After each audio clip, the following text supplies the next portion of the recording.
안녕하세요. 지혜로운 투자자입니다. 방어적 투자자의 주식 선택.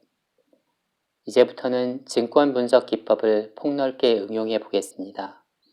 방어적 투자자는 우량 채권과 우량 주식만을 분산해 매수해야 합니다. 또 적용 가능한 기준으로 주식이 고평가되지 않았는지 확인해야 하지요. 분산된 포트폴리오를 구성할 때 두 가지 방법이 있습니다. 첫째는 다우존스 지수 같은 인덱스형 포트폴리오이고, 둘째는 계량적으로 검증된 포트폴리오입니다. 전자에서 투자자는 선도 종목을 대표하는 표본을 얻게 되는데, 이 중에는 높은 PER의 인기 성장주와 낮은 주가의 비인기주가 다 포함됩니다. 가장 단순하게는 다우존스 지수를 구성하는 30개 종목 모두를 동일한 수량 매입하여 포트폴리오를 만들 수 있습니다. 두 번째 선택은 각각의 투자에 정해진 기준을 적용하는 것입니다. 기준은 다음과 같습니다. 1. 회사의 적정 규모. 모든 수치는 임의적이고 특히 기업 규모에 있어서는 더 그렇습니다. 제조업 분야에서는 평균 이상의 변화를 겪게 될 중소기업을 제외해야 합니다. 그러한 회사도 일부는 탁월한 가능성이 있지만 방어적 투자자에게는 맞지 않습니다. 제조업체의 경우 연간 매출액 1억 달러 이상, 공공 유틸리티 기업의 경우 총 자산이 5천만 달러 이상입니다. 2. 충분히 건실한 재무상태. 제조업체의 경우 유동자산이 적어도 유동부채의 2배는 되어야 합니다. 또 장기부채가 순유동자산보다 작아야 합니다. 공공 유틸리티 기업의 경우 부채가 자기자본의 2배 미만이어야 합니다. 3. 수익의 안정성. 과거 10년간 매년 수익이 났어야 합니다. 4. 배당 기록. 최소 과거 20년간 배당이 중단 없이 지급되었어야 합니다. 5. 이익의 성장. 3년 평균 주당 순이익이 지난 10년간 최소 3분의 1 이상 증가했어야 합니다. 6. 적절한 PER. 현재 주가가 과거 3년 평균 순이익의 15배 이하여야 합니다. 7. 적절한 PBR. 현재 주가가 지난 결산기 장부가치의 1.5배 이하여야 합니다. 하지만 PER이 낮다면 약간 높은 PBR도 허용됩니다. 예를 들어 PER에 PBR을 곱한 것이 22.5 미만이면 됩니다. 위 7가지 기준은 방어적 투자의 성향에 맞추어져 있습니다.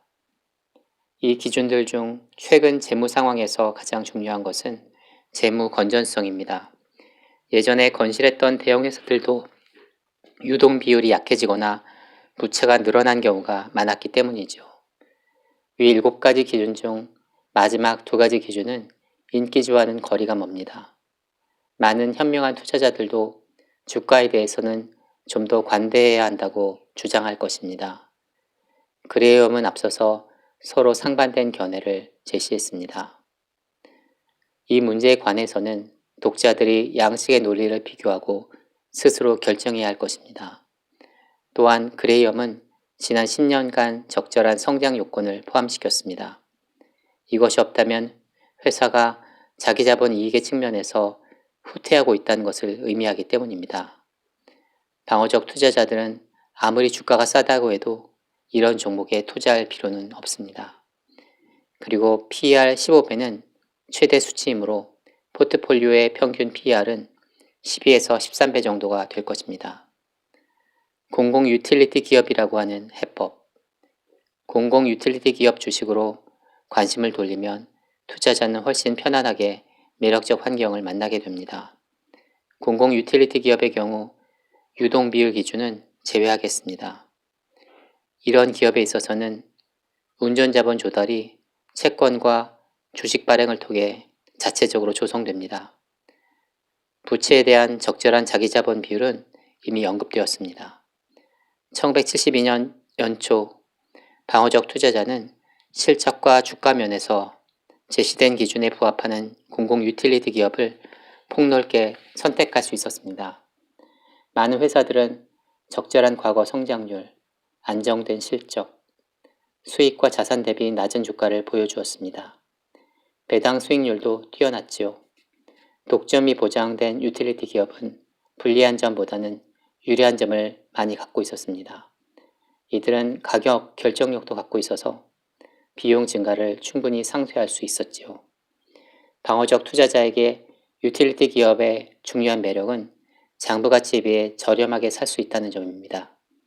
이것은 투자자가 원한다면 주식시장의 등락을 무시하고 건실하고 수익성 있는 사업체의 동업자로 스스로를 간주할 수 있다는 것을 의미하지요. 주가는 투자자에게 유리했습니다.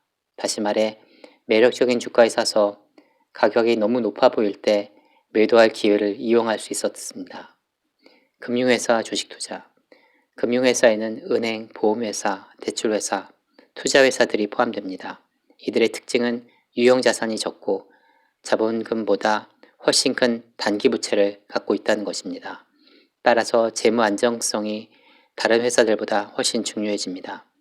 이익과 장부가치에 대한 주가 기준은 제조업체와 마찬가지로 금융주에도 동일하게 적용해야 합니다. 오늘은 여기까지 할게요. 감사합니다.